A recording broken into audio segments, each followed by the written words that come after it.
नमस्कार। बिहार के मुख्यमंत्री नीतीश कुमार ने एक बार फिर सोमवार को पलटी मार दी। नीतीश कुमार तय कार्यक्रम के अनुसार बिहार के राज्यपाल आरिफ मोहम्मद खान से मुलाकात करने के लिए राजभवन पहुंचे, लेकिन अपना इस्तीफा नहीं सौंपे। अपने आप में यह एक अनोखा मामला है कि राज्य सरकार की आखिरी कैबिनेट बैठक हो, उसमें मंत्रिमंडल को भंग करने का प्रस्ताव भी पारित हो और मुख्यमंत्री राज्यपाल से राजभवन में मुलाकात करें लेकिन इस्तीफा न दें। केंद्र से लेकर राज्य सरकारों तक में यह परंपरा रही है कि चुनाव के नतीजे आने के बाद कैबिनेट की आखिरी बैठक के बाद प्रधानमंत्री या मुख्यमंत्री राष्ट्रपति या राज्यपाल के पास जाते हैं, लोकसभा या विधानसभा को भंग करने की सिफारिश करते हैं, लेकिन नीतीश कुमार ने ऐसा नहीं किया। नीतीश कुमार ने राज्यपाल को महज इतनी जानकारी दी कि 19 नवंबर से विधानसभा भंग होगी और तब तक वह यानी नीतीश कुमार मुख्यमंत्री रहेंगे। आज मंत्रिपरिषद में यह निर्णय हुआ कि जो वर्तमान विधानसभा है वह 19 तारीख के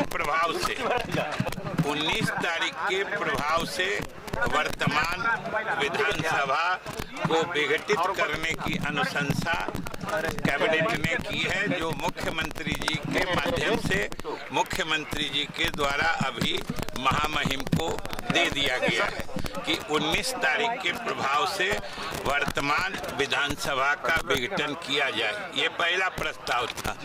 दूसरा प्रस्ताव था कि पूरे कार्यकाल में, वर्तमान सरकार के पूरे कार्यकाल में बिहार के सभी पदाधिकारियों और कर्मियों ने जो सकारात्मक सहयोग दिया है, सरकार की नीतियों और कार्यक्रमों का सफलतापूर्वक पालन किया है, लागू किया है, इसके लिए मुख्य सचिव के साथ बिहार के तमाम पदाधिकारियों और कर्मियों की सेवा की सराहना की गई है।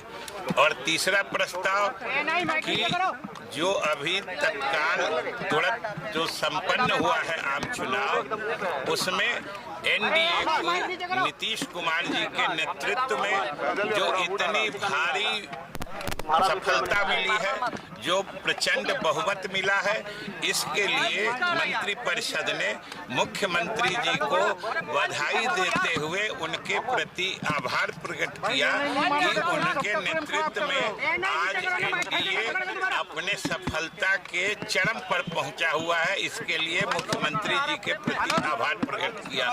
यही 3 प्रस्ताव हुए हैं और अभी यही समाचार है, इसके आगे कुछ भी नहीं। अब सवाल उठता है कि क्या नीतीश कुमार को इस बात का डर सता रहा है कि बीजेपी 19 नवंबर को होने वाली विधायक दल की बैठक में किसी और नेता के नाम पर मुहर लगाते हुए उनको मुख्यमंत्री पद से साइड में कर देगी।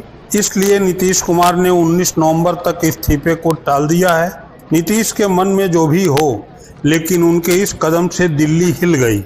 अचानक एक चार्टर प्लेन पटना पहुंचा और नीतीश की पार्टी जदयू के ललन सिंह और संजय झा को लेकर दिल्ली के लिए उड़ गया। प्लेन पर बैठने जा रहे जदयू के कार्यकारी अध्यक्ष संजय झा से सवाल किया गया तो उन्होंने महज इतना ही कहा कि दिल्ली जा रहे हैं, अमित शाह से भी मिलेंगे।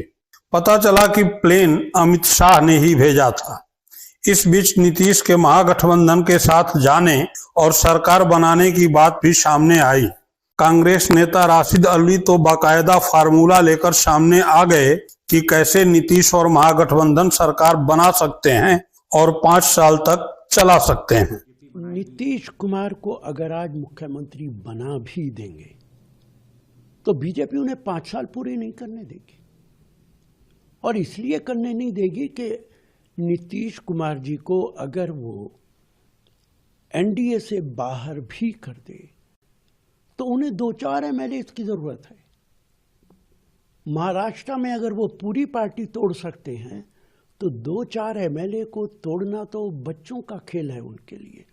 इसलिए नीतीश कुमार से को मेरी एडवाइस है, आप बीजेपी के मुकाबले में बेहतर आदमी हैं, आपको चाहिए, आपके पास 85 सीटें हैं, 35 सीटें लालू यादव के साथ हैं, आप दोनों मिलकर 120 सीटें हो जाती हैं, और मुझे यकीन है अगर आप मुख्यमंत्री बने और लालू आपको सपोर्ट कर दें तो अवैसी भी आपको सपोर्ट कर देंगे, और आप आराम के साथ 5 साल तक 125 सीटों से सरकार चला सकते हैं।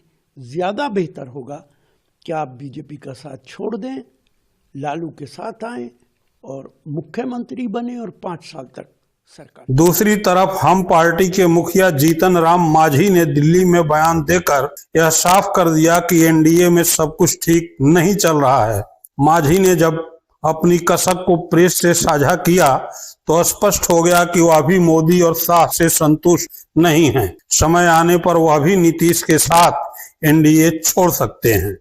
देखिए, कसक तो रही है, इसकी चर्चा हमने किया है। हम कोई एग्जॉर्बिटेंट बात नहीं करते थे जैसा कुछ लोग बोलते थे।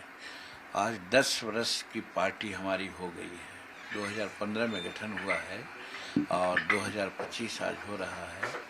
अभी तक स्थिति यही हुई है कि हम मान्यता प्राप्त पार्टी नहीं हो सके हैं। हम रजिस्टर्ड पार्टी है। इसमें कहीं कहीं हमको अपमानित होना पड़ता है।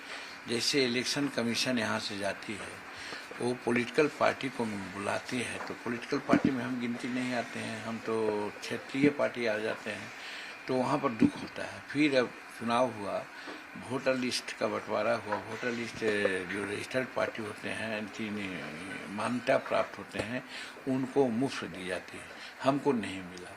तो हमको ऐसा लगा कि साहब हमको उतना सीट चाहिए, और उसका हम बहुत वैलिड ग्राउंड दिया था कि 2020 में आपने 7 सीट हमको दी थी, हम 4 सीट जीते थे, मैंने 60% से एवं मेरा स्कोरिंग रेट था।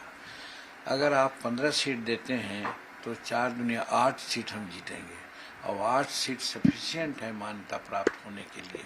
इसलिए हमने उनसे गुजारिश की थी, प्रार्थना की थी एनडीए के लोगों से, लेकिन उन लोगों ने नहीं सुना। कसक किसी बात की थी और आज भी है। और आज बिहार की जनता के प्रति हम आभार व्यक्त करते हैं कि वोट परसेंटेज का जहाँ तक सवाल होता है, 99% भाजपा को है और 98% के आसपास में मेरा है, माने भाजपा के बाद मेरा ही स्कोरिंग रेट है। तो जनता जो हमको चाह रही है, जनता, लेकिन सीट देने में लोग कंजूसी किए और हम अनुशासित दल के रूप में बहुत प्रोटेस्ट नहीं किया। इसी का कसक है। और क्या ये भी निर्धारित हो गया है कि किसको कितने मंत्रालय मिलेंगे इस पूरे घटक दल में? सारी बात समाचार पत्रों में दिखाया जा रहा है, मीडिया में दिखाया जा रहा है। उसमें अपने व्यक्तिगत रूप में हमको कहने का कुछ नहीं है। व्यक्तिगत ये हम लोग जानते हैं कि 20 तारीख को शपथ ग्रहण होगा, प्राइम मिनिस्टर भी वहाँ जाएंगे। हम लोगों को भी जाने के लिए कहा गया है। यहाँ कुछ आवश्यक काम के लिए आए हुए थे, आज भी आवश्यक काम है। लगता है कि आज काम करके आज ही बैक हो जाएंगे हम पटना। तो हम सिर्फ इतना ही जानते हैं, कितने मंत्री बन रहे हैं उसका नाम तो आ ही रहा है कि 35-36 मंत्री बनेंगे। उसमें 15-16 जब भाजपा के होंगे, 14-15 होंगे इनका जेडीयू के, और 3 होंगे लोजपा के, और 1-1 होंगे हिंदुस्तानी अवाम मोर्चा सेकुलर के और लोजपा के। इतनी बातें लगभग समाचार पत्रों में या मीडिया में देखी जा रही है। ऑथेंटिक कुछ नहीं कहा गया है, हम लोगों से कोई बात नहीं हुई है। तो ये है, और आपके माध्यम से बिहार की जनता को बहुत बहुत धन्यवाद देते हैं कि लैंडस्लाइड विक्ट्री उन्होंने दी है। नीतीश कुमार उसको इम्प्लीमेंट किए बहुत ईमानदारी से, उन पर किसी प्रकार का दाग नहीं लगा, न परिवारवाद का न करप्शन का, और एफिशिएंटली उन्होंने काम किया। और महिलाओं के लिए, विद्यार्थियों के लिए, आशा के लिए और दिव्यांगजनों के लिए, वृद्धों के लिए जो काम हुआ, इसका बहुत बड़ा असर पड़ा है। इतना असर पड़ा है कि महिलाएं तो इतना ज़्यादा उग्र होकर के वोट की हैं कि अपने मर्द को भी उन्होंने नहीं समझा, अपने हस्बैंड को भी नहीं समझा। हस्बैंड कहीं जा रहे हैं तो जाएं, लेकिन महिला नीतीश कुमार यानी एनडीए को वोट रोक दिया है। इसके चलते जो हम लोग सोचते थे उससे ज़्यादा सफलता मिली। हम लोग तो 160, 70, 180 तक जाते थे, लेकिन 202 का मार्जिन आया है। ये नीतीश कुमार का काम